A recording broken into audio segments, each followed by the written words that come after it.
unclear about whether she was going to be able to make it. So I think we have everyone we're expecting. So I will call the meeting to order at 7:05 and start with attendance. So Benson, Present. Sheedy, Present. Adam, Present. Hans, Present. Ventresco, Present. Lee, Here. and Varela is here. All right, so I think the first item we have on the agenda would be to accept the minutes for November 14th. Second. I'm sorry, who was the motion? Jim. Jim moved and Dennis seconded. Correct. All right. Any questions or concerns or corrections? Nope. All right, all those in favor? I forgot to do this by Zoom. I'll take a vote. So Benson, Yes, aye. Sheedy, Aye. Kedem, Aye. Hands, Aye. Ventresco, Aye. Lee, Yes. Varela is an aye also.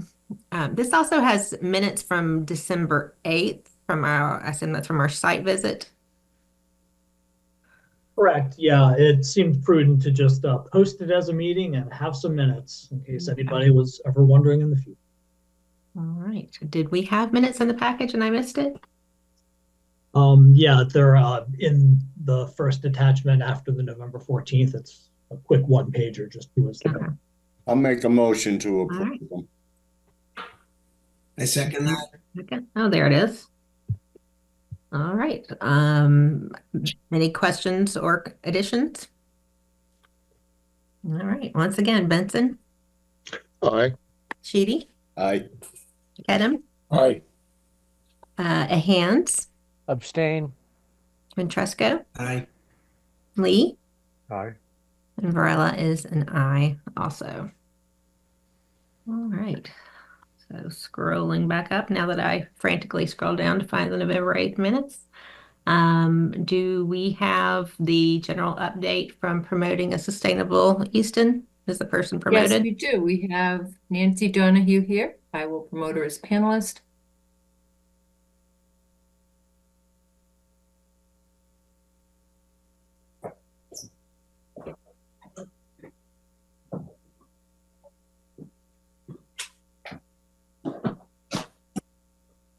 Hi, Nancy. How are you?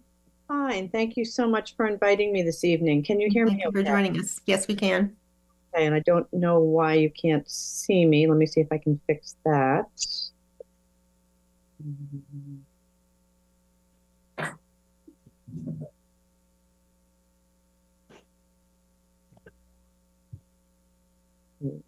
Here, I think I can find it.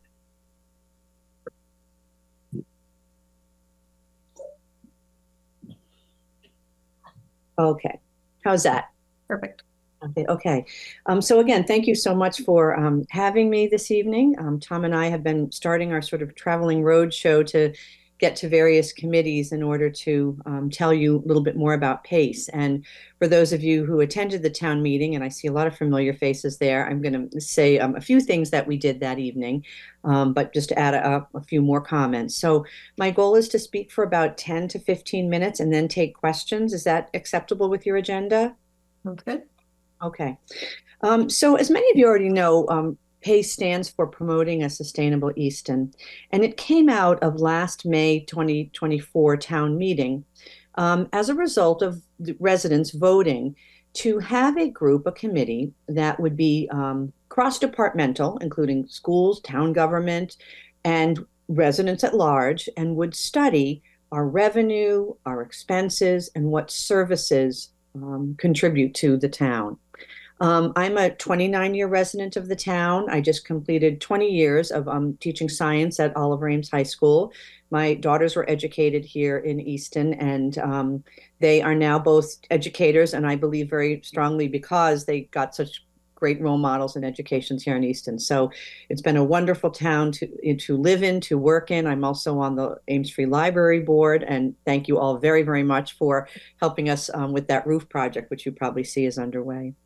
But I mention all those things because it's been my pleasure now since retirement that I have a little bit more time to spend on this committee, which has become very, very time consuming. We've spent about 30 hours studying expenses, revenue, what the revenue sources are for the town, and what the challenge is, which is not a new challenge. This is a challenge that has been part of Easton's legacy for many years, namely this gap that we have in our budget.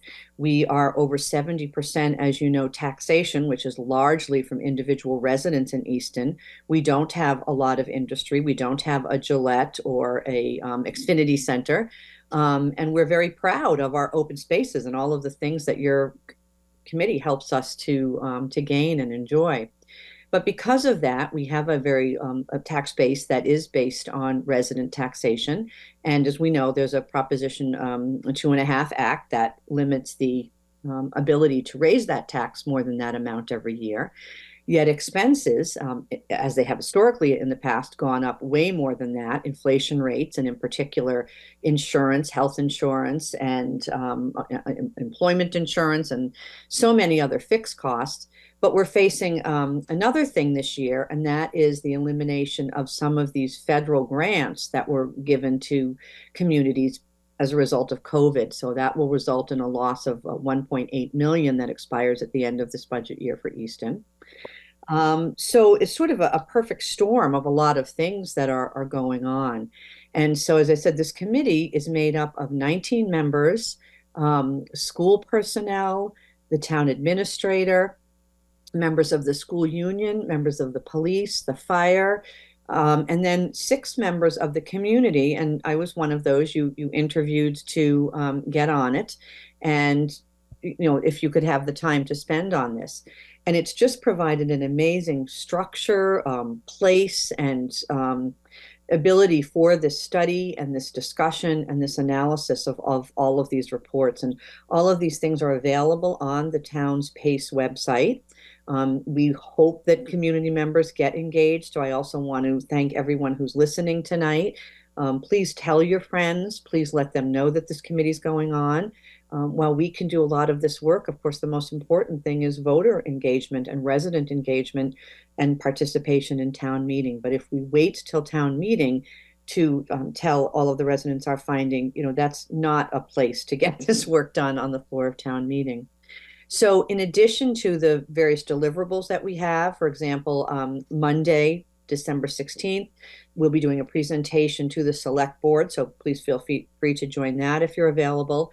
That will basically be a very formal presentation and white paper to provide all of our findings, everything that we've studied, sort of what we think the problem is.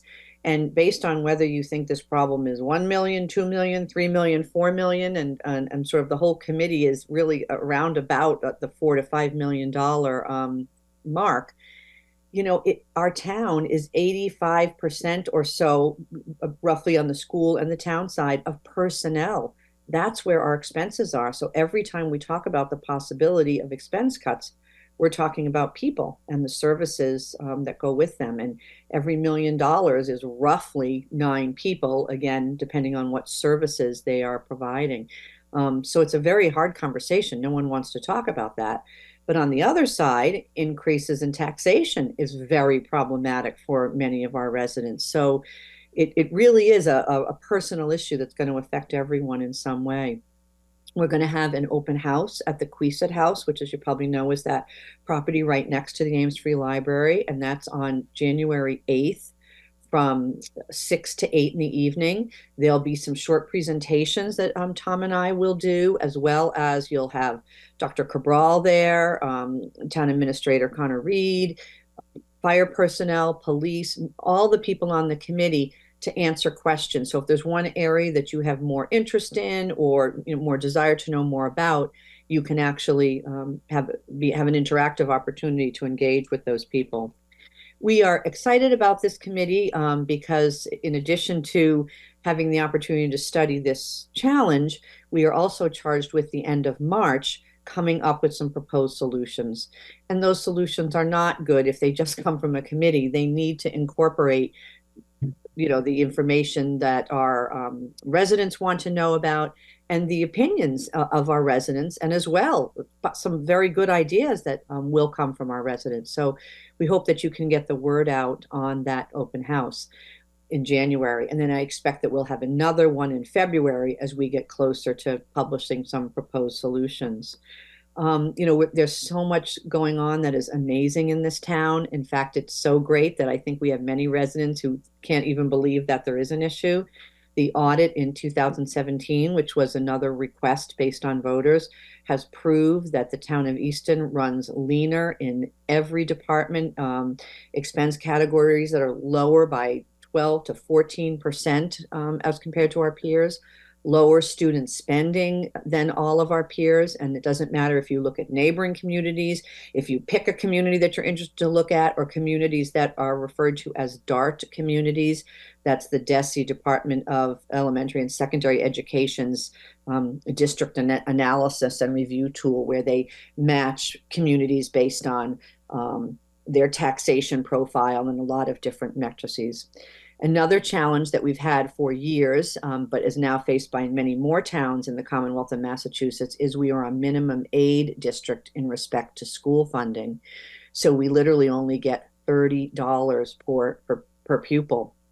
Stoughton gets so much more than us that in order to match that, what they get, if we were able to spend the same amount per pupil, it would be another $5 million on an annual basis added to our budget. I mean, these numbers are enormous. They're all 7-figure issues. So you can see another reason to not wait for town meeting, where people tend to want to move smaller amounts and talk about smaller amounts. We don't want to raise an alarm, but we do want to encourage engagement. So it's sort of walking a fine line by recognizing all the wonderful things that the town has done to really put this off for so many years. The budget has to be balanced. It's a simple math equation. Municipalities do not have an opportunity to say, I really want to do these other things, so I want to borrow money. We have to balance the budget. So it either has a revenue side solution, or an expense side cutting solution, or a combination of the two of those. And that's, what we really need to figure out. I'm going to say, so we really feel that the decisions that are made by voters at this next town meeting will have impact to this town for many, many years in the future. And certainly everyone wants to preserve the values of this town, the community that we have, the incredible historical buildings, the open space, the things that the CPC has done in such an amazing way, the way that our conservation committees have really kept the natural component of Easton alive. The great schools, the schools are just having students compete at a very high level against schools that have much, much more funding. So we have so much to be proud of in Easton that we hope that the whole community can come together under this challenge to help solve what, we feel we can call an opportunity and not a problem. Let me pause there. Are there any questions or comments? Thank you. Yeah, I have a question. Thank you for your presentation. You did a great job. I've been thinking about this for quite some time. And do you think the timing with the municipal center, where we passed $150+ million in the planning process, and then all of a sudden now we spend this money, we add the taxation, and then now we're broke? So do you think this is going to be I talked to a lot of people within the community, and that was brought up. And I said, it kind of makes sense. While I understand the need for the municipal center, our infrastructure on the municipal, police, fire, and so forth, DPW, I mean, that's been a wish list for decades. Then all of a sudden, bam, we get it. And with a huge price tag, and now we're broke. It just doesn't look or sound right when this is going to try to get sold. So I just would like to, hear what you have to say in regards to that, because it will come up at town meeting. Absolutely. And in fact, it already has. Thank you very much for that question and for bringing that up. It already has in our committee. I'm sure it is right in the front of residents' minds. What we have to remember is there's a difference between the debt exclusion that allowed that public safety project to go through and as compared to just operational expenses and annual expenses. But you're right, they both impact taxation. According to Connor Reed, we will not see the taxation component of the public safety thing this first year, but there's a very slow process as the bonds are issued and things, and that progress happens, that those, at least in this first year, they won't come together. But yes, ultimately, they will both be a taxation burden for residents. The other thing to remember is this is not a new issue. You know, it's not that we're broke in that sense that we spent all the money last year, but in fact, when we first started this process, they kept referring to it as the structural revenue deficit. And many of us on the committee said, wow, a little bit too financial for us, for the average people and the average resident. So we're talking about a budget gap that has gone on and on for years due to the expenses being so much larger than our ability to raise tax revenue. We do have some new growth in town, and that's a good thing. You know, Avalon is the largest taxpayer, and the natural gas facility, I believe, is the second largest taxpayer. But, you know, Easton has values, and I don't think if something like Gillette wanted to come in here, the taxpayers would want that. You know, that's not our vision for this town. So it is a very difficult line of, you know, where else do we raise money? What other projects do we want to move forward without being an enormous burden? So thank you so much for your comments. That's definitely been a concern on people's minds. So Nancy, just one quick question again. So when does the current override kick in to the tax base? Is that, I was under the impression it was May, but well, that if we have one, and again, this is all up to the voters, you know, we can't just say we believe this is the solution and it happens. So it would be voted at the May town meeting. So that I'm sorry, let me back it up. On the override for the public safety. Yes, the I'm municipal. sorry. Yeah, I don't know all of the details of that, but it is going to be phased in. And from what I've heard Connor say, this first year, the year that we're coming up to, would not have a large amount. The project hasn't started enough yet, and it'll be done in phases. But that's something I agree we need to have ready, particularly for January 8th, because voters are going to want to know exactly like what's going to happen each year, what's going to be the big year, and how might that coincide with an override. Thank you. Yes, thank you. I'm noting, if you see me writing, I'm making some notes as you're speaking because I want to make sure that these questions get on our slate for January 8th. Anything else that you want me to say a little more about, or any other questions that you've heard about in town? Thank you. I have a question.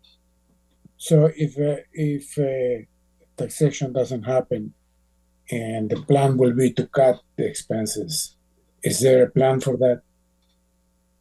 That's a very good question. Again, because of roughly 80%, and I think it's very slightly from the schools to the town side, I get my figures, yeah, 83% of the schools are personnel, and 85 to 90% of our police, fire, and public safety are people.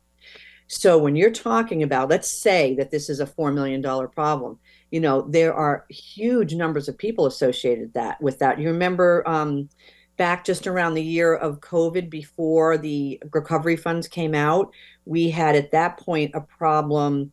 I think the figure was about 2.8 million and like 21 positions, some by attrition. It doesn't mean that 21 people lost their job, but you know, those are the kind of numbers we're talking about across both schools and town, like very large numbers.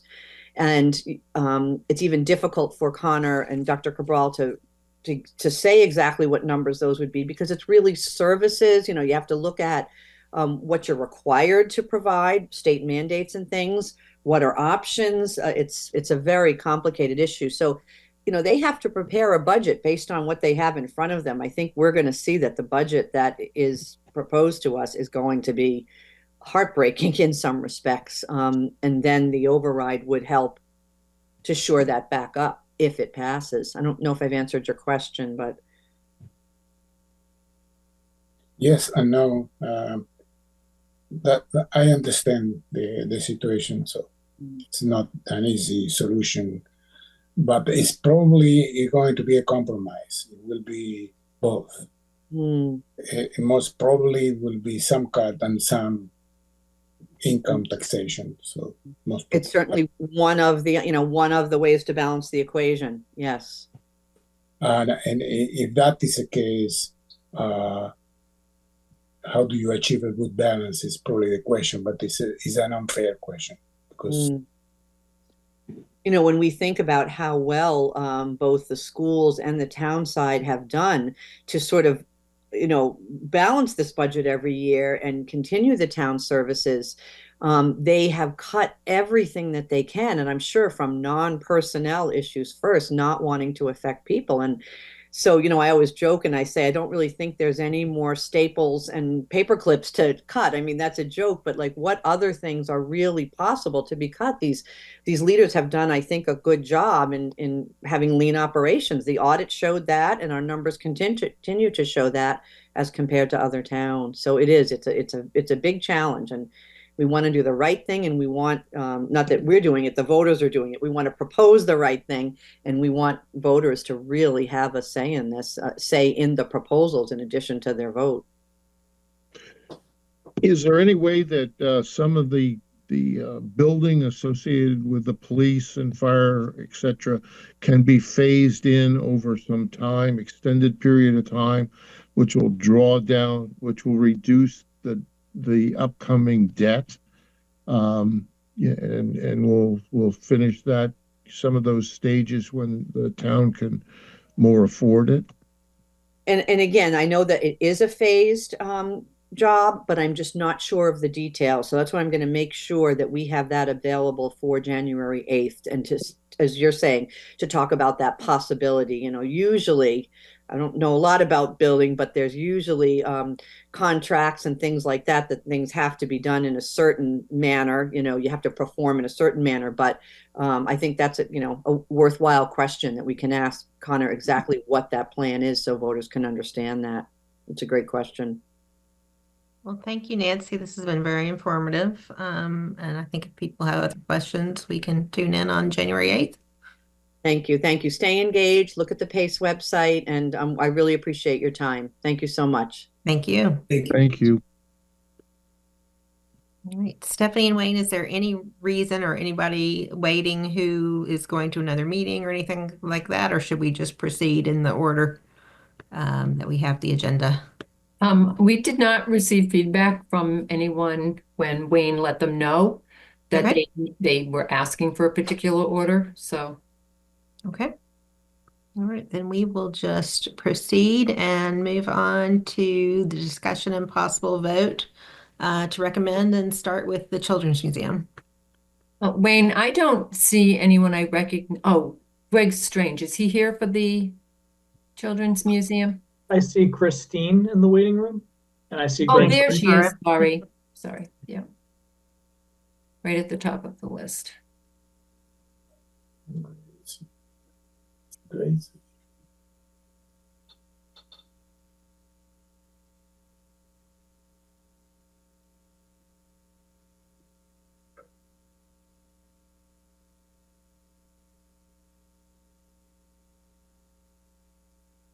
Good evening, all. Hello. Hi, Greg. Good evening. Hi, Christine. Hello, everybody. Would you like me to begin? Absolutely. Thank you. Just for the record, my name is Christine Santoro, and I'm the Executive Director of the Children's Museum. And I want to thank all of you for, keep fading in and out here, for inviting us to present our final application to your board for CPA funding. In our packet, along with other information, you'll find an updated cost estimate, and you'll find a restoration scope of work. Since my last appearance before the commission, we have engaged as our construction project manager, Greg Strange of Beach Hill Homes, who I know you are very acquainted with.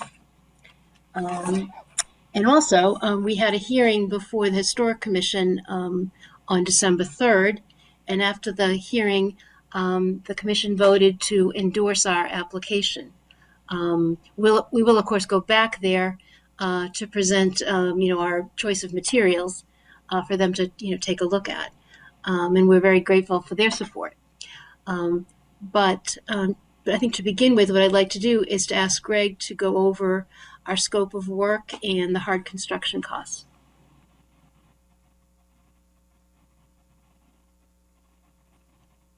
Greg, you're muted. No, sorry, forgive me. I opened too many screens all at once. I was buried here. So I'm going to, Amanda, okay if I share my screen? Absolutely. I think that might make the most sense. All right.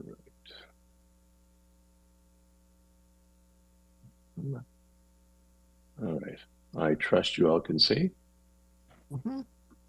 All right. So I'll go through this pretty quickly. This corresponds basically with the budget that Christine submitted with the application for the museum, for the library, for the museum. So just in the order listed, we have remove and replace damaged clapboards and exterior trim. As many buildings 120 years old, there's various failed finishes. We'll be replacing with like-kind materials. So in the case of clapboards, it'll be all vertical grain red cedar, which would be factory primed. We'll be using all best practices for installation, either stainless steel or galvanized nails, depending on the application, and caulking and flashing per code and standards. The second item is remove and replace the exterior asphalt roof. The roof is approximately 35 or 40 years old, starting to fail in some places. We will be putting in, we'll be completely stripping back to its substructure, the spaced boards, replacing any damaged boards, completely enveloping the roof with an ice and water barrier, also known as bitchathane, and then installing flashings, step flashings, counter flashings, and custom edge flashings for the crown molding eaves and rakes. And a 40-year architectural asphalt shingle will go on. It'll be one of the main manufacturers. GAF owns Corning, of Certainty, etc. Based basically on the style and color selected by the museum. There's an option. I'm going to jump over here. So here's a picture, partial picture of the front. So the original roof, when built 120 years ago, was I'm assuming it was a wood roof. I'm assuming it was Western red cedar. That was pretty standard at the time. We think that only survived one generation, about 40 years. In fact, I found a photo from 1968, the day after the collapse of the dam at Flyaway Pond, which clearly showed the roof being asphalt. So at this point, especially with the threat of the incoming administration and the threat of tariffs, I'm a little worried that the price of red cedar shingles coming out of Canada, which is the only place you get them, will probably go up 2,000 or 3,000% as it did just 5 years ago, and would turn this from a $43,000 roof to probably a $500,000 roof. So, and even going back to the Department of the Interior standards, the fact that the vast majority of the history of this building has been an asphalt roof, I think would be the best use of the town's money. And this portion here, sort of this skirt, if you will, to the old hose tower, that's the only, or originally that, this roof that you see here, that was wood roof as well. We had some discussion with historical. It's interesting. I'll show you a quick photo here. I feel like this is from 1968, the day after the flood, and you can see you can see an asphalt roof in the background, and the same skirt they had painted yellow. Well, these shingles that are up have are pretty weathered. They're in decent shape, but certainly I wouldn't try to paint those. It really wouldn't stick. So what we're proposing would be to replace that, because it was never intended by the original design of this building, wasn't that this was a standalone unique material, to include this material, or include this portion as asphalt shingle. That way it would kind of unify the whole roof, and save, a substantial chunk of money, which could be saved by the town, saved by the library, or spent other places. That's above my pay grade. So anyway, so as you see, as you get to number 3, there's a wood roof option, $22,800, and there should be an asterisk there. That's at current pricing with, at standard, I'd probably carry about a 10% inflation figure. Is what I carried, just given where we've been lately. But if tariffs go back in place with Canada, like I said, it'll still easily be well into 6-figure roof. The front door removal. So I'll show you another. So you can see here's the existing condition. These are not the original. These are the doors that are in place right now. They're not the doors that were original to the building. I don't want to give you guys here we go. On that quick. This is a photo Christine found from 1904, I believe, 1904, 1907. And this, you can see here's the original firehouse doors right there. And what's kind of cool is if you look at the existing door, let me zoom in here. Forgive the color, but clearly now we've recently discovered that this front door, I know it's a little blurry, but that to me confirms that that's original, because it's the same style as the door. It's in a slightly different scale. But so we are going to go in. The reason we're going to replace this front, for you, those of you on CPC, remember 10 or 15 years ago when the museum came in, it's a real heat loss. I mean, that's just basically 1 1/8 of wood with single pane glass. So we are proposing to go in and actually build an insulated wall, 2x6 stud walls, insulate it, blue board and plaster on the inside. The insulation and the interior are not part of this presentation to CPC. That would be handled separately from funds of the library. And on the outside, using a combination of some boral wood as a base, and all mahogany components. Mahogany, we would paint the doors, but mahogany for rot resistance and longevity, recreate the look of those doors, which is great. Now that we have that existing door there, we can nail the detail straight on. So here's just a quick rendering showing, or quick elevation, I should say, showing what we're proposing for that. It'd be thermal pane glass, so it would be a nice gain of heat or cooling inside the building, and tying back to the original architecture, which is nice. The exterior door replacement, that is, there's 4 doors, and I'll touch on this front door, and then there's a door up the 2nd floor fire escape, 1st floor door, egress door over here, and then a 6-foot sliding door facing the town parking lot. One thing that has changed in the budget that Christine submitted was following over. I just spoke about discovering that this door, we'd like to preserve the door. We're budgeting probably an additional $6,150 to do that, to take it out and have it completely rebuilt, all new weather strippings, new frames, new thresholds, and a total restoration. It's a mahogany door. Have a total restoration of it. That would be in addition to the 15.6, but we'd like to possibly offset that by getting rid of, like I said, getting rid of the wood roof option, which can save some money. Front porch restoration, and here just rebuilding the flooring. It's a little rotted, removing the decking, going back to a native fir, which was the original flooring, and replacing some rot. And there's a wonderful built-in bench that's original to the museum, and we would remove that and restore that. Replacing 28 windows. That is, so originally, it's hard to tell, but if we went back to the original picture of the building, you can see these are what they call 9/1. There's 9 little squares made out of the fenestration, aka the window grills.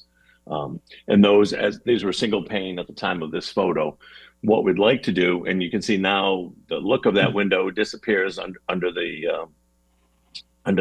aluminum storm windows. We want to remove the storm windows, remove the original windows, and replace them with an Anderson architectural series. That would be a wood window on the interior. On the exterior, it's actually, they call it Fibrex. It's a fiberglass structure material.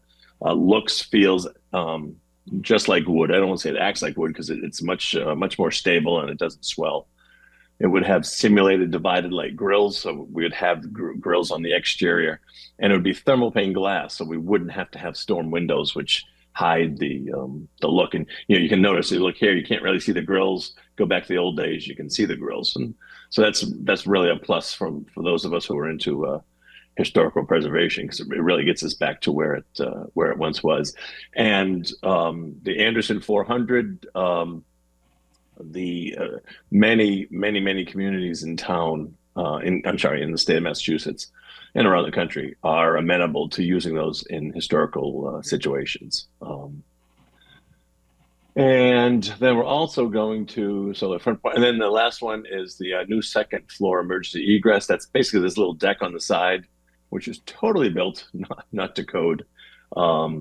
When take it down, rebuild it with properly sized, pressure-treated engineered beams and posts, and then we would put in a pre-finished white composite and wood material, nice colonial look to accent the building and to bring it up to code. So that's quickly, not totally succinct, but hopefully I was somewhat clear. All right, I missed exterior painting. Forgive me, I went past that. We are going to be scraping the entire structure, sanding where needed, filling, and taking it back to bare paint as much as we can, and then priming and hitting it with 2 coats of finish in what color scheme selected by the library. So that's that. Christine, I'll kick it back to you, I guess. Okay.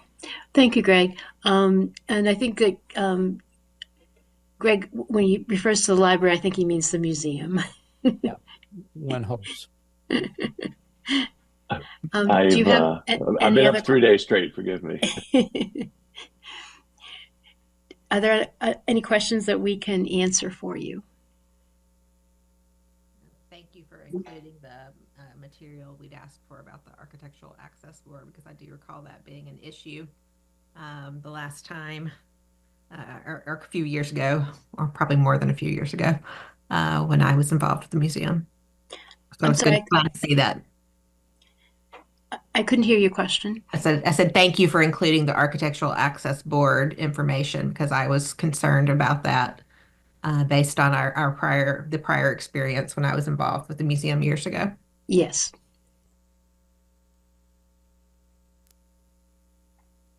Any other questions for Christine and Greg? All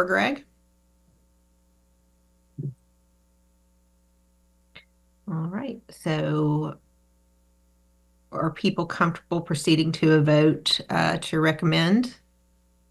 Yes. Yeah. All right, looking for a motion. I make a motion that we recommend this to go forward to town meeting. Second. Okay, so we'll take Ed and Al. So starting with Sheedy, Aye. Kedem, Aye. Ventresco, Aye. Lee, Aye. Benson, Aye. Hands, Aye. and Varela is an aye, and I didn't accidentally call Greg's name, so I'm very proud of myself. Thank you both very much. Thank you very much for your vote of confidence in us, and we're really looking forward to getting before the town meeting and hopefully being able to proceed with this great project. Good to see it. Happy holidays. Thank you very much. Thank you. Bye-bye. All right, so next we have the town pool splash pad. And we have Joe Pitti here for that. Hi, everybody. Can you hear me okay? Yes. Yes. Perfect. Appreciate you all having me back. If you all don't mind, I'll share my screen and just go over some of the highlights of the final proposal here. Excellent. So I'll take you through the finalized proposal. A few things have been confirmed and revised for sake of accuracy. The last time I met with you all, the total cost projection we were looking at was somewhere in the range of 110, 115, up to 125,000. Since meeting with all of you, I've done a little bit of work and gotten some additional quotes from vendors who perform these types of feasibility studies. The quotes came in a bit under what we actually anticipated, and they were closer to the neighborhood of $103,000 to $105,000. With that, I've adjusted the amount requested to reflect the reduction in estimated cost to $95,000 from CPC, and my office would look at covering any sort of differences or contingencies that were affiliated with the project. Additionally, I've had meetings with town staff, including Dave Field, who was able to answer some of the questions that the board had related to water usage. With the closed circuit system, this is an attachment later that I can scroll down to if folks are curious.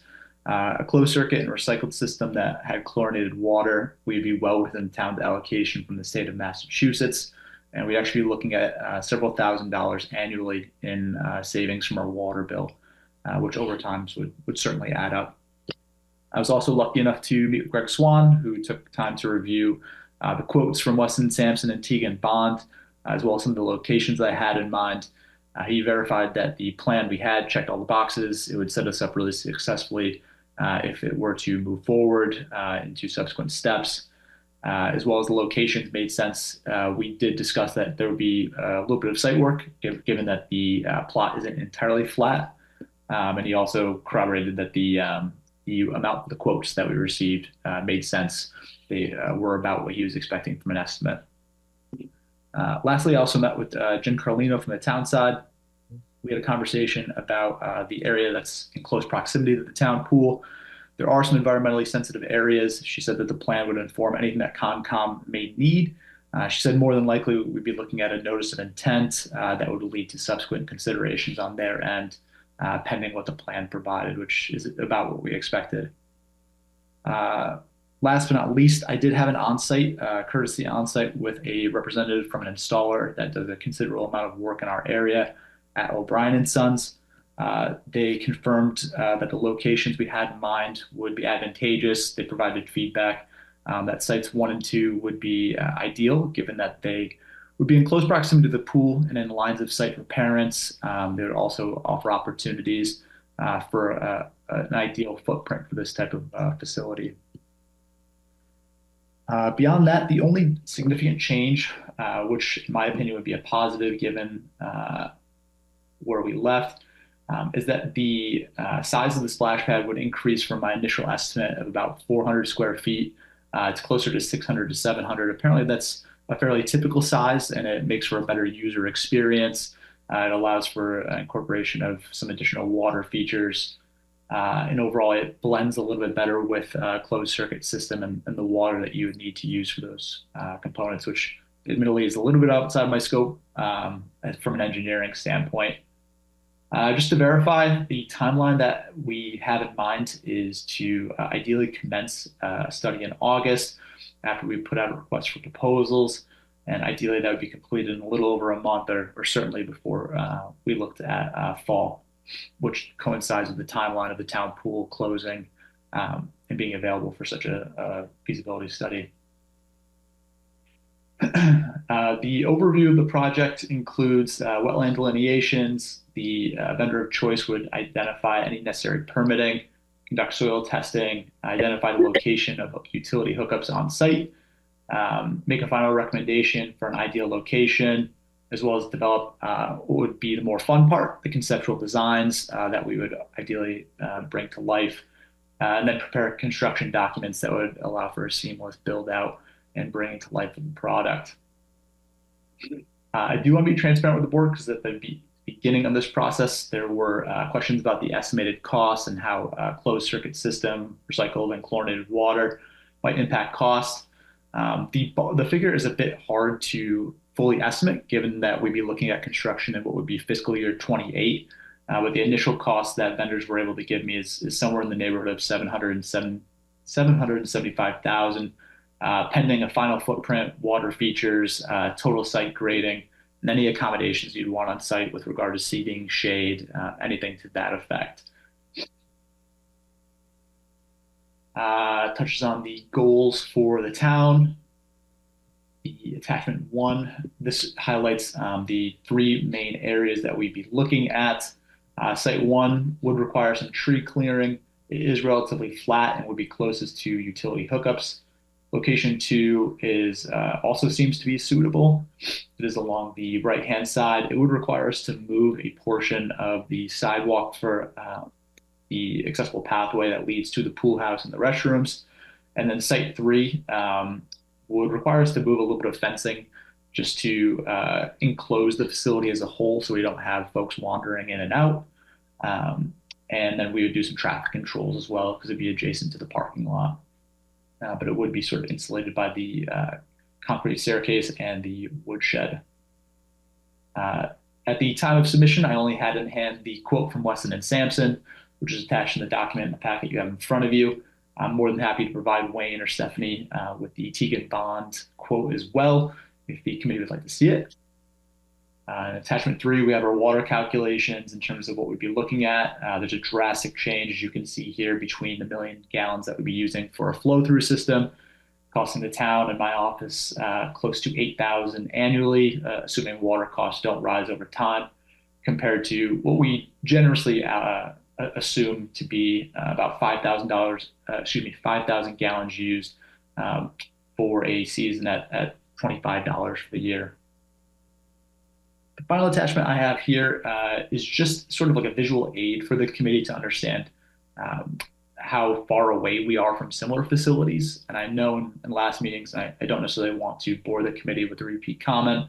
The importance of splash pads is something I've commented on. And right now, depending on where you live in town, you could be looking at anywhere from 15, 20 minutes to 30, 35 minutes to bring your child to a splash pad if you were interested. And it's quite a drive if you have young children. I also put pen to paper with relevant maintenance information in conversations with the DPW. There's not a ton of concern. A lot of the heavy lifting would be around the periods of time that we'd look to open and close the pool anyways. So those staff would be on site. And we'd be doing sort of basic inspections of the water features, clearing out lines, similar to sort of like a residential pool. Requires adjustment of chlorine levels and filters, and the filters can be cleaned on a fairly regular schedule, similar to you would do with your own pool.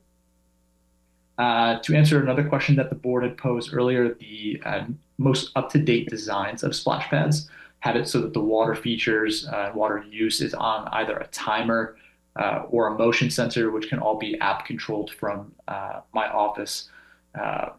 And mobile apps as well. So if we're on the road, we can make sure we're making adjustments and using natural resources wisely. So with that, that is all the updates I have for the board.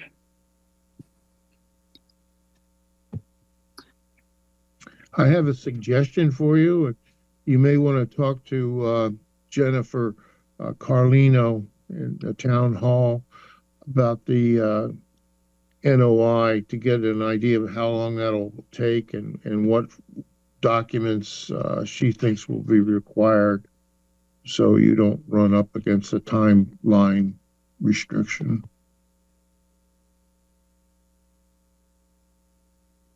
Also, are you going to have someone over there at the site that has control over the flow? Like you said, you can control it from your office? Yeah, absolutely. So on site during a given summer for the town pool, our team has a few iPads that have a Wi-Fi router hooked up to it. Since we do concession sales over there, so they would have access to it. It would be a part of. I'd imagine it'd be a part of our opening and closing for the facility for the day. Yeah. All right. Thank you. Ed? Yeah, I know that our drinking water now is filtered for PFAS, and I've heard way too much about PFAS at the last several town meetings. Where's your water coming from? And is it going to be PFAS free? Yeah, so the water source would be essentially tap water coming from the town. Great. It's a great project.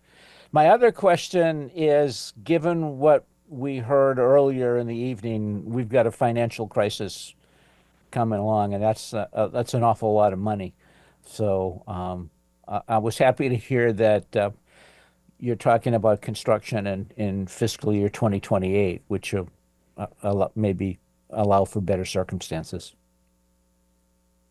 Yes, that's certainly in the back of my mind. I've been keeping up to date with everything that the PACE committee's been doing. And the timing of the project itself seems like a request would go in fiscal year 27, and if approved, we'd be looking at construction in 28. The good thing about the plans is that if our circumstances sort of remain flat up until that point, they don't change as long as the site itself doesn't change.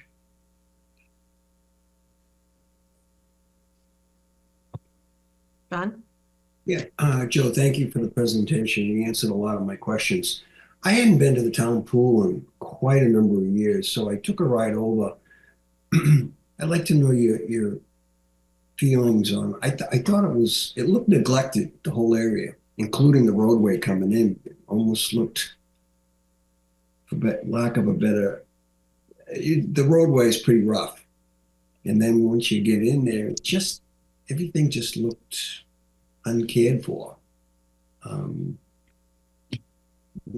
Your thoughts on that?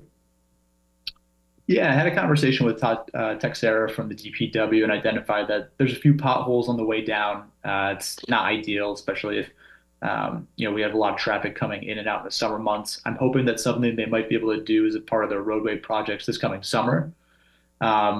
With that, the fence is not necessarily aesthetically pleasing. I would love if it was like a matte black wrapped fence. But the pool itself being drained is not necessarily aesthetically pleasing. We do a lot of weeding in the spring leading up to summer.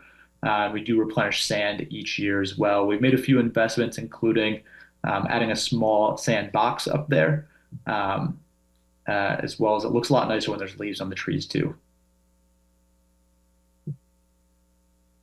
Thank you. Any other questions for Joe?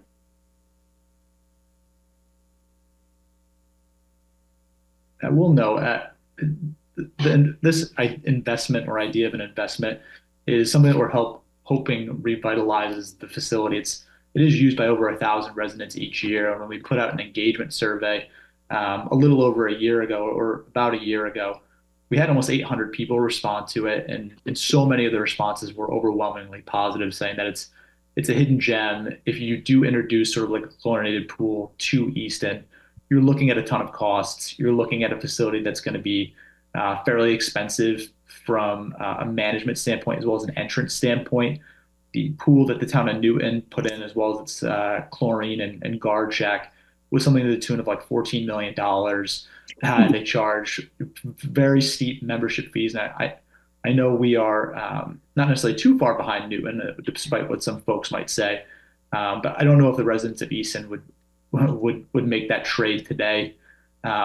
So I think there's a lot of value, and there is a charm to it when the summer months come along and you have kids playing on the shoreline, the guards interacting with them. And we have made some investments as well in the guard shack, getting it a little bit more updated and modernized. I would say too, just from personal experience, it's very nice for young children to have the zero entry body of water, because we have a pool. I taught swimming lessons for 5 years, and my daughter learned how to swim at the town pool because that's how when she figured out that she could just take her hand off the ground and start swimming, and not having the flotation devices there, despite all my best efforts, it was the town pool that got it done. So we received a lot of stories similar to that in the survey, and some of the qualitative portions that we put out there. So it's always good to hear it too. If there aren't any other questions, I will look for any discussion or a possible vote on a motion on a possible vote. I would move to include and recommend. There's a second. I'll second that. Okay, so that was Lee and Hans. Any discussion before we vote? All right. Ramos, Aye. John, Yes. Jim, Yes. Al, Yes. Ed, Yes. Dennis, Yes. and Varela. I'll say aye as well. So looking forward to hearing from you at town meeting. Absolutely. Thank you all. I greatly appreciate it. Not a problem. Happy New Have a Year. great evening. Merry Christmas. All right, next we have pond preservation. And I understand we have Denise Higgins. And Denise, is Iris Papano also with you? Aries Papagna, yes.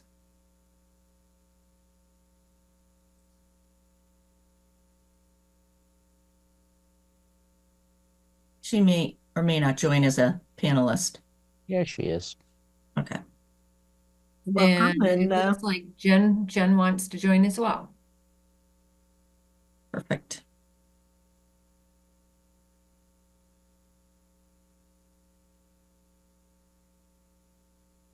All right, welcome everyone. Look forward to your presentation. Yes, good evening. Jen, do you want to segue into this or do you want me to start? What you like, Denise? I'm prepared to talk if you prefer. Okay, so the presentation here is ponds preservation, and while I'm going to speak a few minutes on New Pond and Old Pond, it is inclusive of the 4 ponds that are in the town of Easton. This project came about because there were citizens who witnessed some extreme changes to the ponds, specifically New Pond and Old Pond, where there was a tremendous amount of recreational activities such as swimming, boating, fishing, and other recreational activities. Over the years, we've witnessed that the swimming is no longer evident. The boating has been diminished. The fishing has abated to a portion where only access from the dam area is now possible.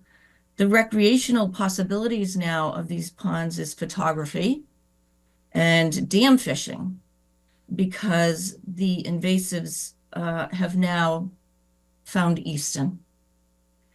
And it was at that point where the number of citizens who have witnessed what is happening to our 4 ponds in Easton brought it to the attention of the Conservation Commission, and we are delighted to be working with Jen, who is amazingly resourceful.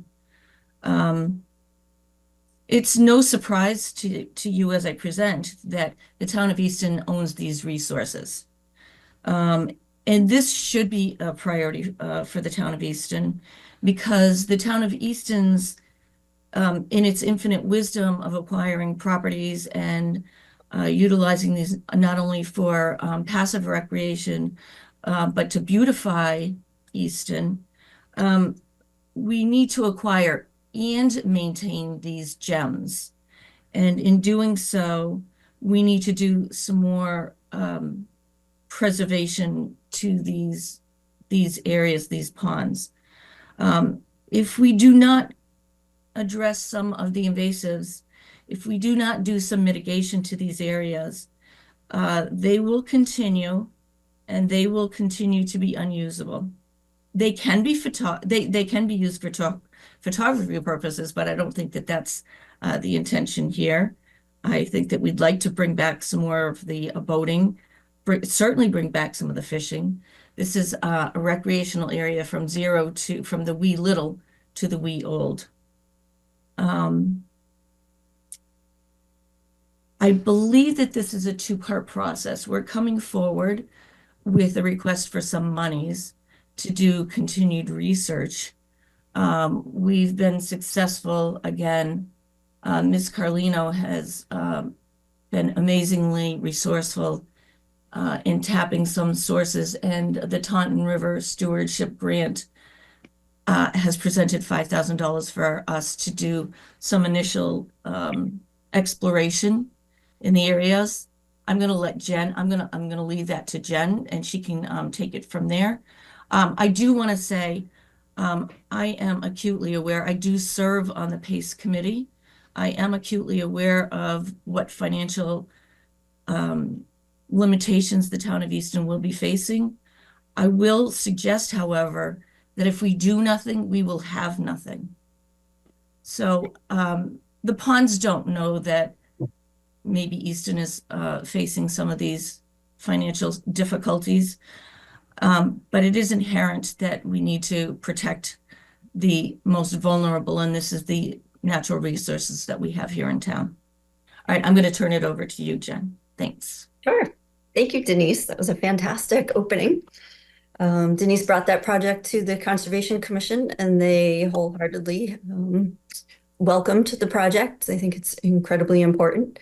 We did receive $5,000 from the Taunton River Stewardship Council, and we hired Wetland and Waterways as the consultant to do the initial evaluation of invasive plants in Old Pond and New Pond. They did provide information that it's mostly fanwort and milfoil, and they provided some recommendations. The next phase of the project is to do the final design and permitting for New Pond. We'll focus on New Pond at the moment for $8,000. All of those discussions will be done in public meetings to offer so that there's time and opportunity for public input. I know last time we had some concerns about management options. All management options will be discussed as part of a permitting process, and that's all in the public forum. We would continue with evaluating Langwater Pond and Long Pond for invasive species and additional recommendations for those two areas. That would be a cost of $5,000. And since that time, we've also partnered with Recreation Department and staff, and they're looking to have kayaking programs, canoe programs, improving access, and managing the invasive species will allow all of that to happen. These are joint projects between residents, conservation, and recreation. Joe has already contacted the Public Access Board to try to improve entrance into the pond as well. And so, as Denise had mentioned, without any action, the ponds will revert to wetlands and streams, and we will no longer have that natural resource. Thank you. I have a question about Long Pond. If memory serves, the town of Stoughton did some work along this line a few years ago, and Easton, if I'm recalling correctly, declined to participate. And so I'm wondering why, if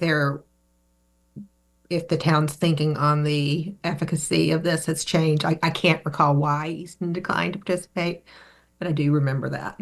Okay, so before my time, but I do know from Wetlands and Water and Wetlands, the consultant, that they are part of the team that treats Long Pond in Stoughton.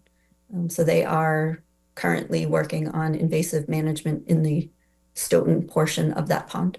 I'm not sure why Easton was not part of that project. Again, it was before me. Thank you.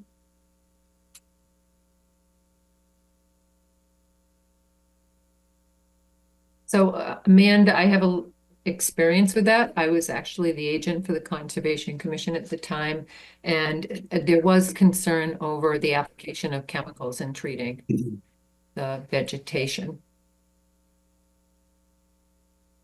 And I did note that that was that seemed like the preferred option in this, or one of the options here. Early on, Wetlands and Waterways, Water and Wetlands, made that recommendation in the beginning, that was the most cost-effective and resource-effective management tool. But taking into consideration all of your concerns and questions about that, the Conservation Commission removed that from the application so that there would be ample time to review all of the options and allow more public input into that. So even if it will take the project, a year or two longer to get going, we felt that was better so that there was more public buy-in and comfort level at the chosen management option. I think just given the concerns that have been raised for the last several town meetings, I don't think you need much of a crystal ball to suspect that there would be some pretty strong opposition to that.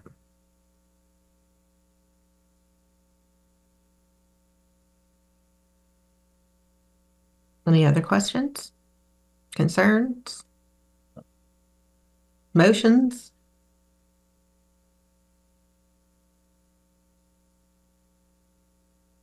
I move to include and recommend. Second that. Thank you. All right, Amos? Aye. John? Aye. Jim?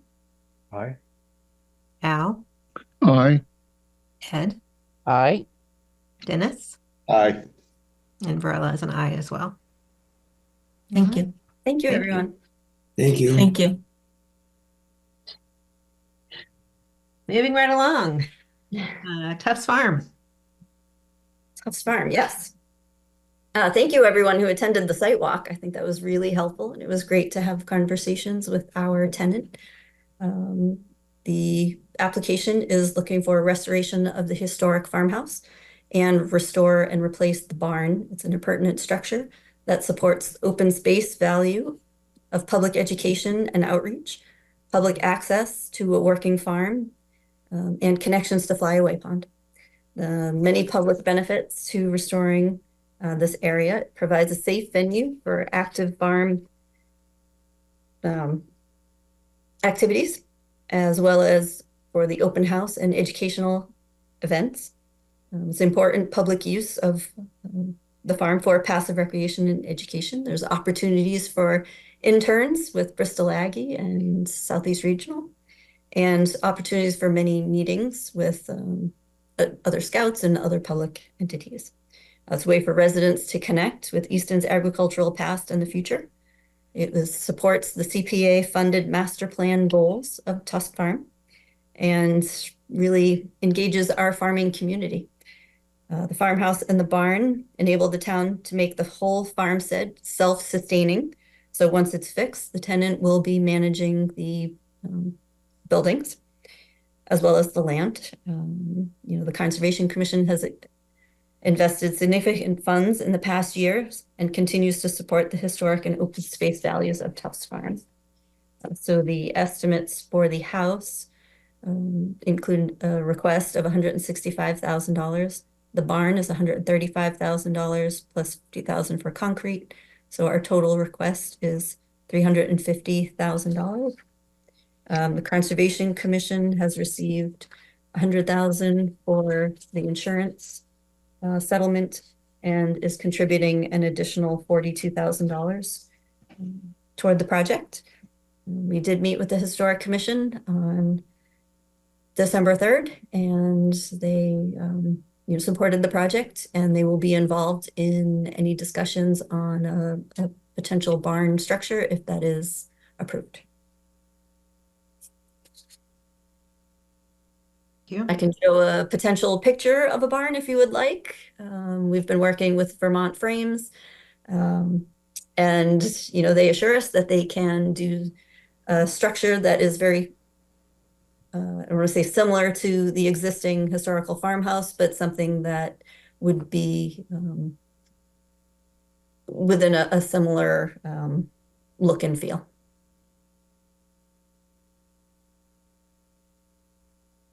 Ed? Yeah, okay.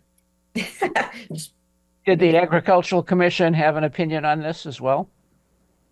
I don't think I showed the picture. Oh, Agricultural Commission. I'm sorry. Yes. Thank you, Ed. They are interested in and do support the project. Amanda, if I may, Please. we were there on Sunday. It was, we've been there before. The last time I was there, I don't believe there were any sheep. It was great to see. It's like a little hidden gem in Easton that you don't realize what's out there until you go and you visit it. And it would be a shame.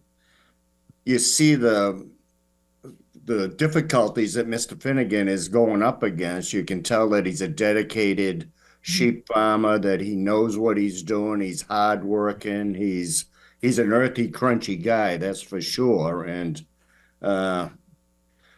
just to be there and be part of it and see all the sheep out there, that this would be such a resource for the town and for the kids to go out and to be able to experience, the farming life that, we need to hold on to these little, and it's desperately needs some work. We all saw that, most of the hay and the livestock are going in trailers, and, the barns basically, it's pretty cool. The donkey is very loud and he's a great guy, but, it was, it's impressive, and whatever we can do to support it, I would encourage the committee to try to think outside the box and what we can do to keep this running and to improve the current conditions. You inherited a mess, and it's not a mess, but a lot of buried treasures. How's that, to put it that way? So, It's taken a lot of effort to get it to that state. Thank you for acknowledging that. Those are just my thoughts on it. It was great to be there and to experience it. Thank you. John?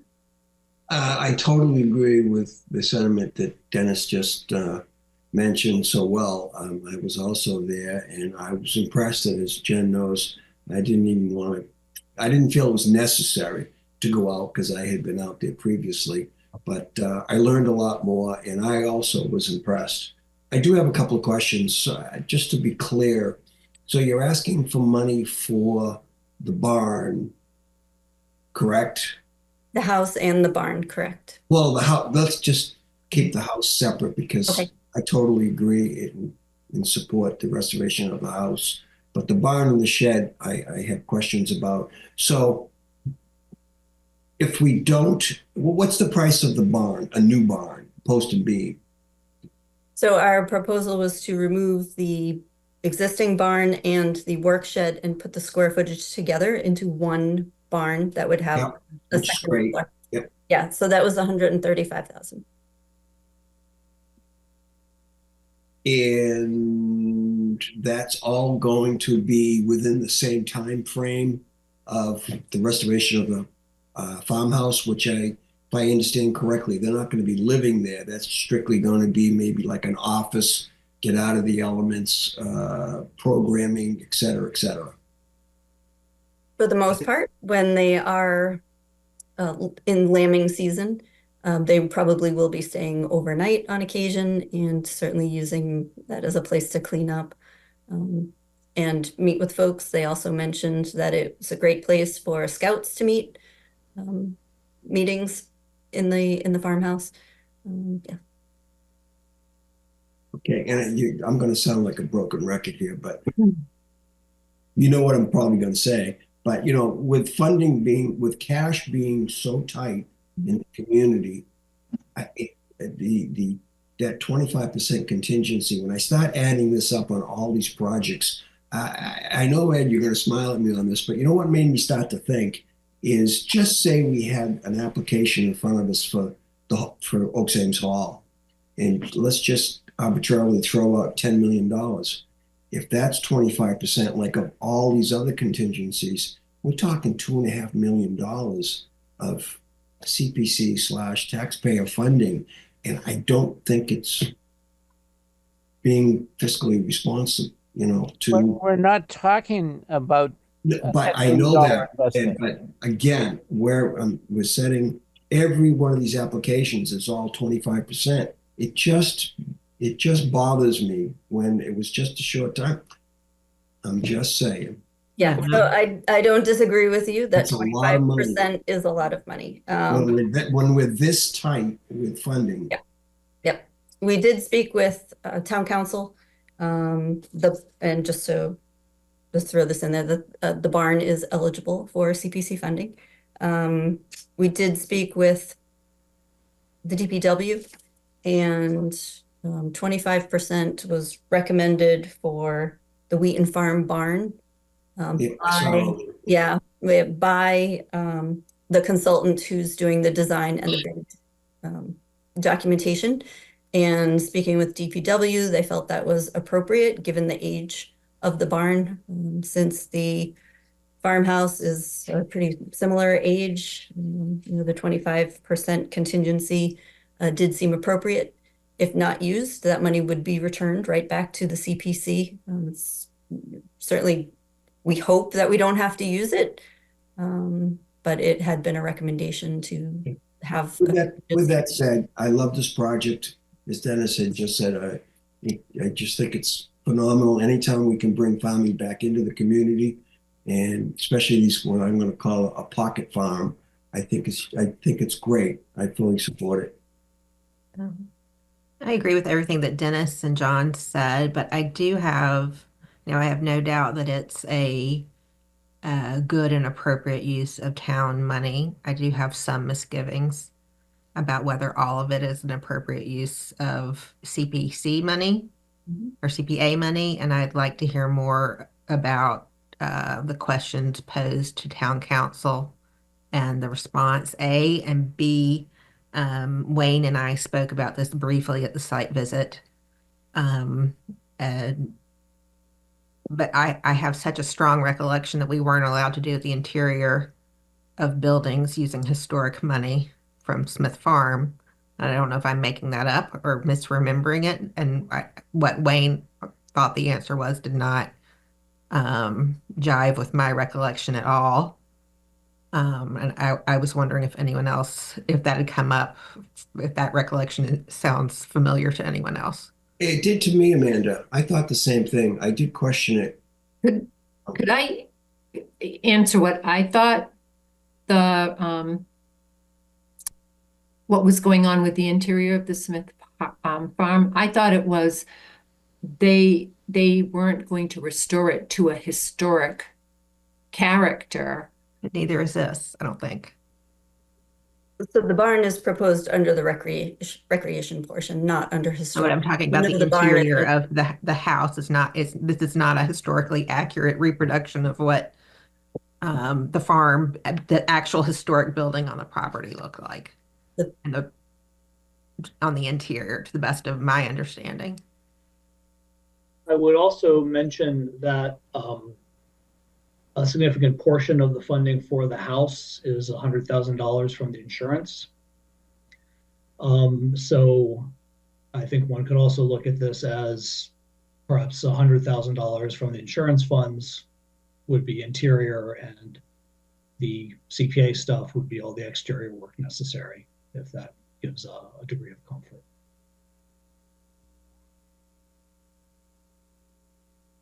I would be more comfortable with the breakdown.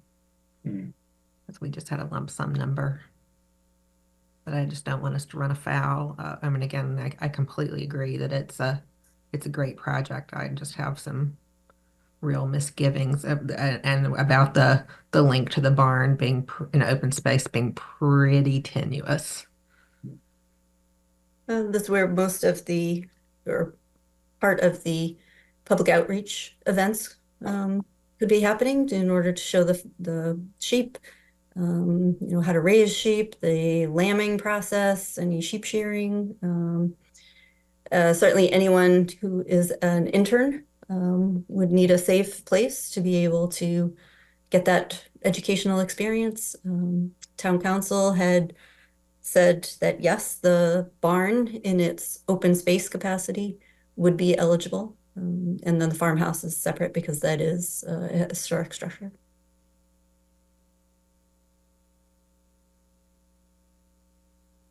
What's the saying? 2 lawyers, 3 opinions? So Amanda, exactly what would you be looking for? from council? Not from, I don't, I'm glad it was run by council. Yeah, I will still have misgivings about it. I think I understand what which you're is asking for. The blue sky budget was submitted, the estimate, and it breaks down all the different components for the house. We can itemize that a little bit more. So the 100,000 from the insurance claim could be written down as the interior portions. Is that what you're looking for? I Because think that would be safer and I would feel more comfortable with that. And again, I'm not trying to stand in the way of this project. I just have like, I get a little queasy about this, and especially when we have our next barn on the agenda, is the very definition of a historic barn and a much greater expense. Ed. No, it's totally understandable, and I'm happy to make that change to the application on the budget form. Yep. Yeah, did you have a question or comment? I have a comment that goes back, first of all, to the 25% contingency and then your comments. And John's concerned with the 25% setting a precedent. And while I don't share that concern and haven't over the years argued that way, I think a 25% contingency at this point, considering it's a buffer, we're making a transition between two very different presidential administrations at a time of great inflation. So I think a 25% contingency is probably justified. But I would be concerned about setting a precedent by breaking the expenditures down on the house, because I'm not willing to endorse the interior exterior thing. And I have no expertise on that distinction whatsoever. I just have a very strong recollection of being instructed that it was not a permissible use to do the interior if it wasn't a historic. And I agree with you. I mean, I'm a trustee of Unity Church and sort of familiar with the amount of money that CPC gave there. And at that point, we, the CPC, weren't able to expend any money on the interior of the church. But that was a separation of church and state thing as well. I don't know, do we have a project that we've actually done something on the interior? I can't recall anything. Amanda, if I may, I know on the Housing Authority, the CPC has funded many projects, and part of it being a state-funded entity, that the issue was we couldn't do anything that was quote-unquote maintenance related, but we could do the outside, preserve the envelope that was preserving the historic asset, but we weren't allowed to do anything inside. But if you go on the coalition and look, you'll find many, many, many projects where they did go inside. So Easton has always historically been that we preserve the envelope and we don't go inside, but that's not statewide. You will find many, many places. So that's my input on that.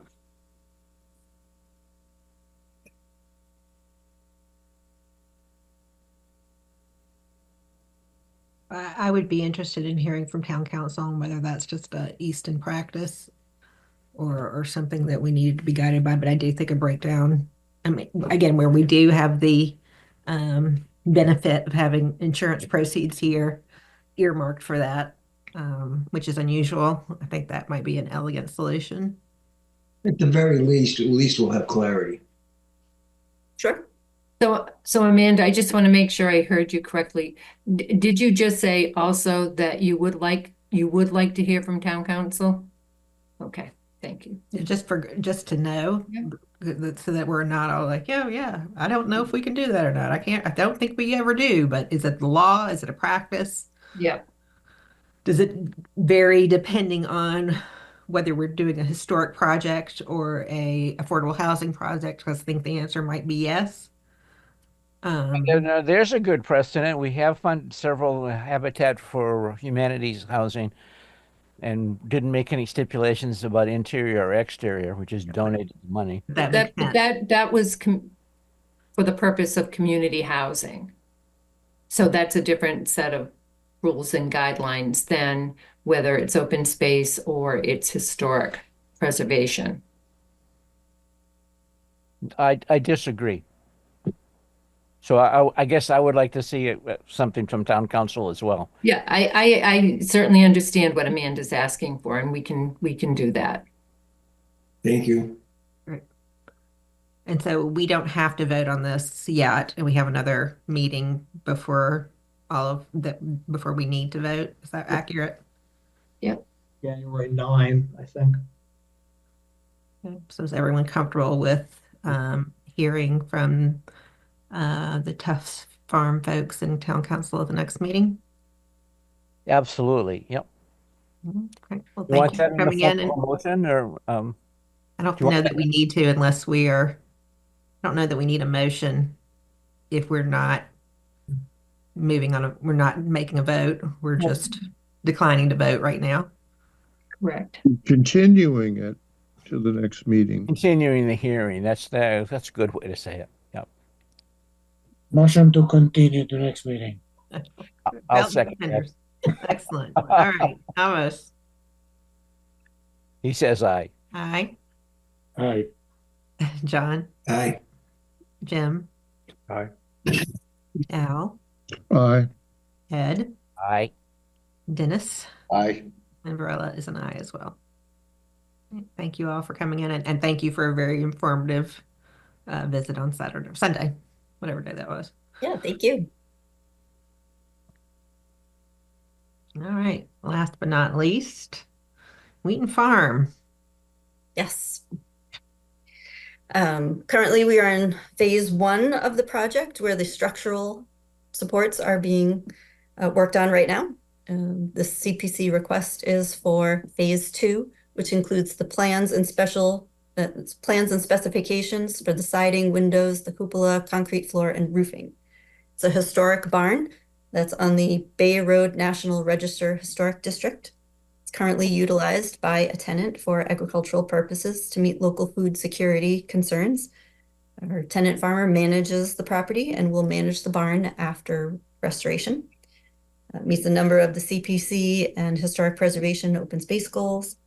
Their request is for $326,550. That does include the 25% contingency as recommended by tie-in bond due to volatility in material as well as labor markets. Unused contingencies would be returned to the CPC, and we did confirm with DPW that it was conservative but appropriate for a 200-year-old barn. There's a match from Natural Resources Trust and $10,000 also from the Conservation Commission. So the actual cost, once the contingencies would be reimbursed, is $246,200. And I write a lot of grants, and I'm hoping to find another grant to help with both of these dam projects, but they don't start again until April.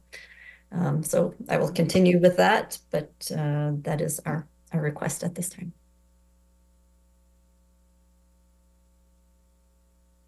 Questions or comments from anyone? Nope. Project. I have a question. The $243,800. Are there options for reducing that cost? From their estimate, I think that's pretty much the bare bones. So that's the minimum. It is a $250,000. Correct.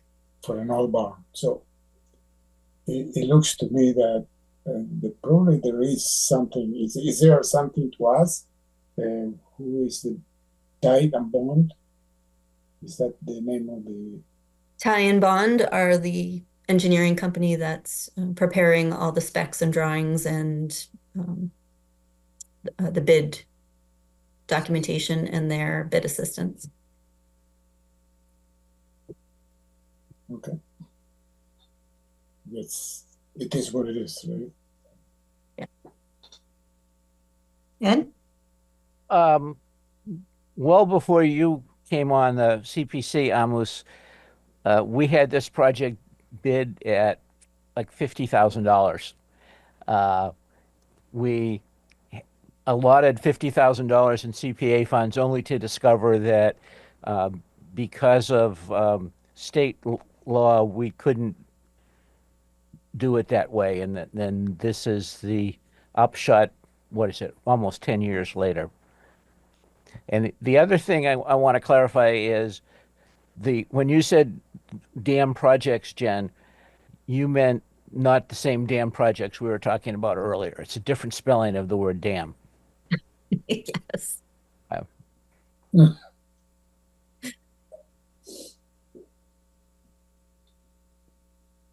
My recollection that it was actually going to be more money than this for this project. I remember a pretty robust discussion about how expensive it was going to be. So it took quite a while to get anyone to bid on the project, and that's mostly through all the great work that Wayne has done. So, certainly thanks to Wayne for all of his assistance on that project.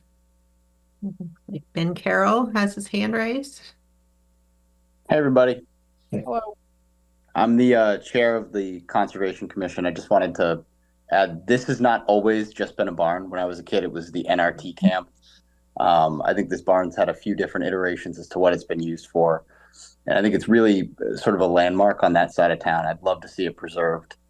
It's been an issue on our agenda for as long as I've been on Concom. And I can't tell you how much work Jen has done to try to get appropriate bids in place to get this thing preserved. So thank you for hearing this and all of our presentations tonight, but I'd love to see some consideration on this one.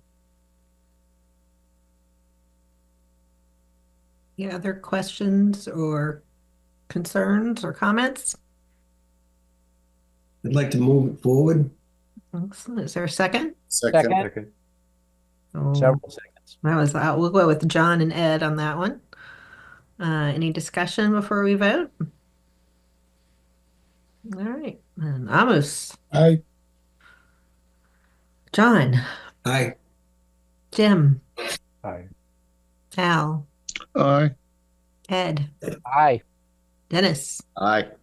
And Varela is an aye also. Thank you, everyone. Really appreciate Thank you. And thank you all for your hard work on this. It's exciting to see it finally moving forward after eons. Thank you. I am going to hang on because you have community garden improvements, and I'll hang out in the background in case you have any questions later on. I am fine with moving ahead to community garden improvements so we can release you for the evening if no one objects. Can take it out of order. Sure. Although I'm sure you would love to sit here and listen to a couple more presentations. We can accommodate that if you'd like to stay. Thank you for doing that. Why don't we I didn't skip realize it community- was on the agenda. Why don't we skip to community gardens then? Okay, thank you. So this one was on here, if I may, because I'm the person that unfortunately got this in the agenda. After we expended some of your CPC money at the community garden, we took a photograph, and I was extremely happy with the outcome. So I sent a picture to Tom, and Tom wanted to talk about it tonight. And basically, I just want to say that this is a wonderful example of what a CPC project can do. It's essentially short money and a lot of sweat equity on the part of the community garden. And we've got about 24 gardeners, maybe a little bit less.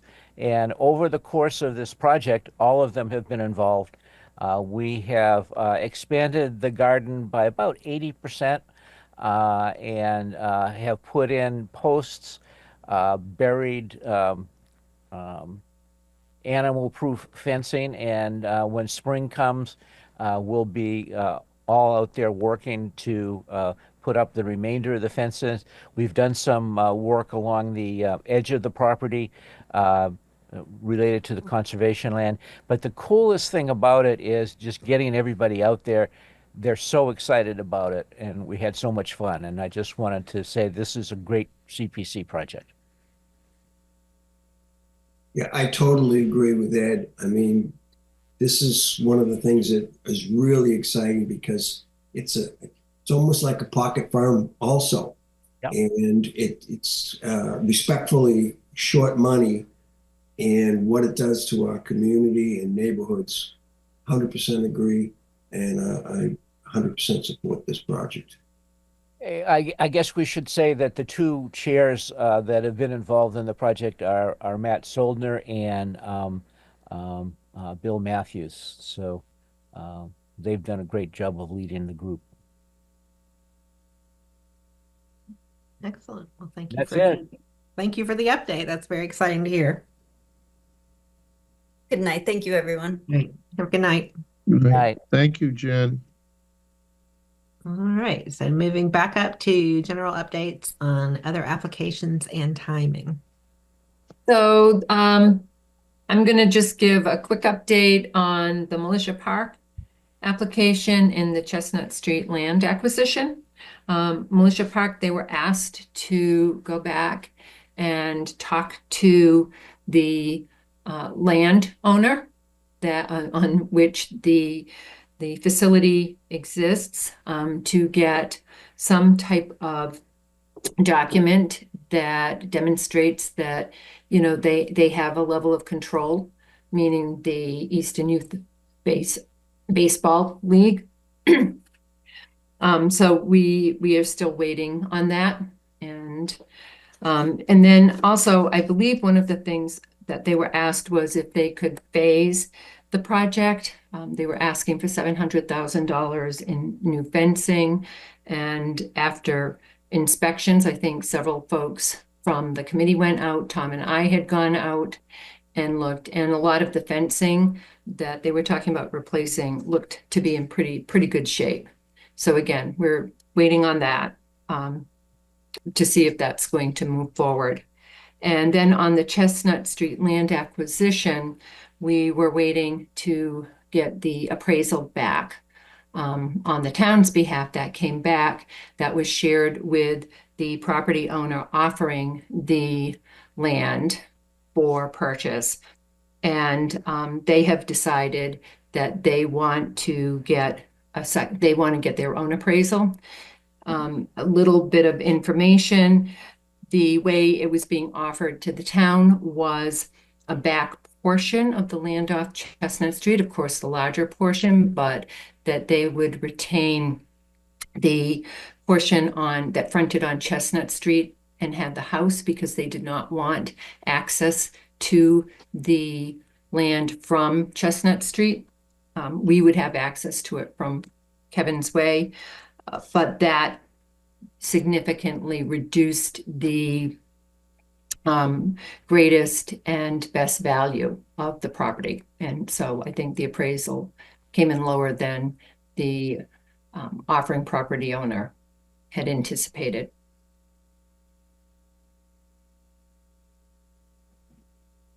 Thank you. So we're just waiting to hear back on that. John? Yeah, I have a question. Stephanie, what was the amount that Militia Park was asking for? Did you say? I missed it. 700,000. 700, yeah. I was curious. I haven't been there since my boys were playing there. So I took a ride up, and would we like a new shiny fence?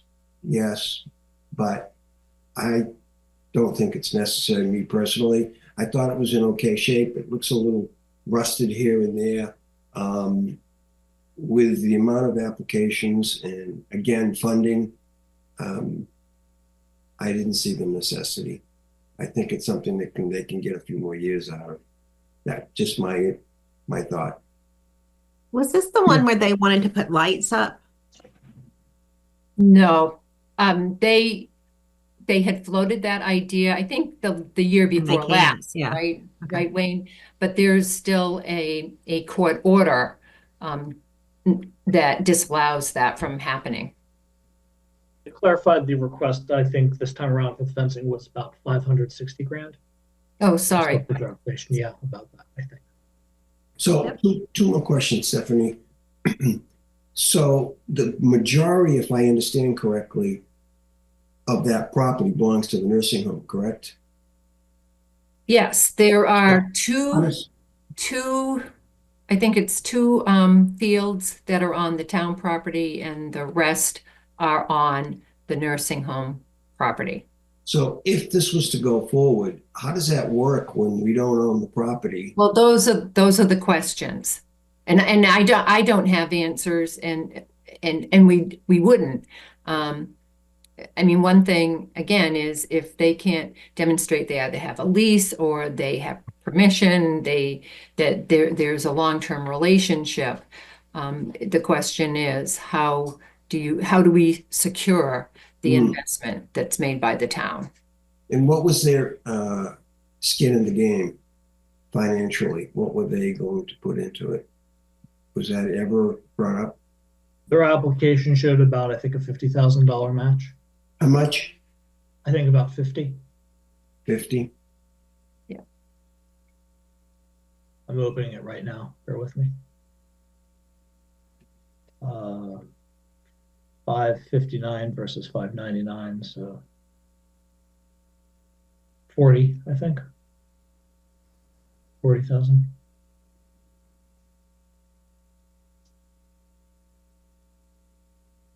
Anything else before we move to the last item? Yes, Stephanie, I have one question.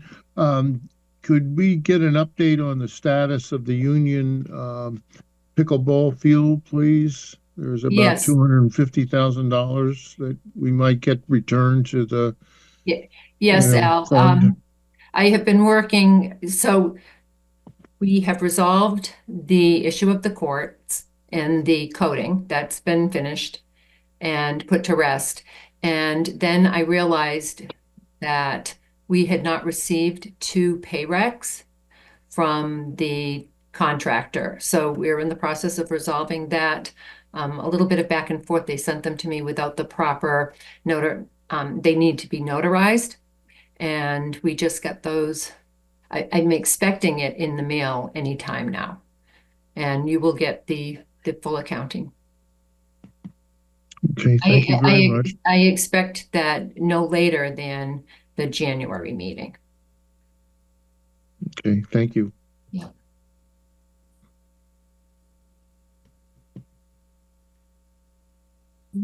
Anything else? All right, update on fiscal 26 CPA fund status.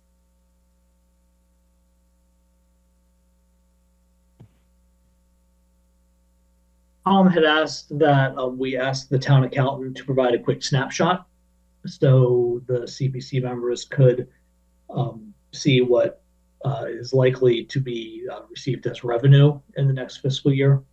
And that is a standalone attachment at the end of the advanced material sent out. And then I also spoke with the town accountant, and I need to definitely lock it down on our calendar, but the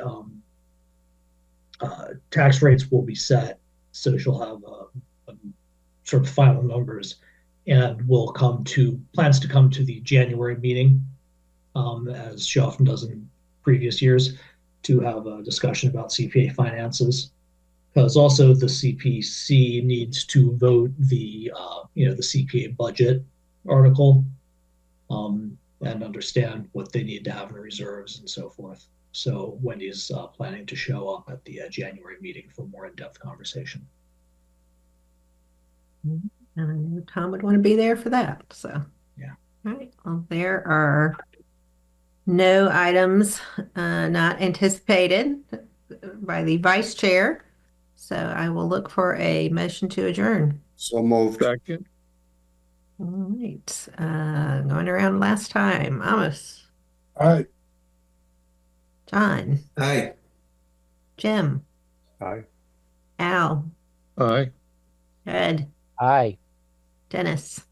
Aye, and happy holidays to all of you. Happy New Year too. We'll see you next year. Same to And, you. and Marilla is aye as well, for the Yeah. record. And Happy holiday. happy holidays, everybody.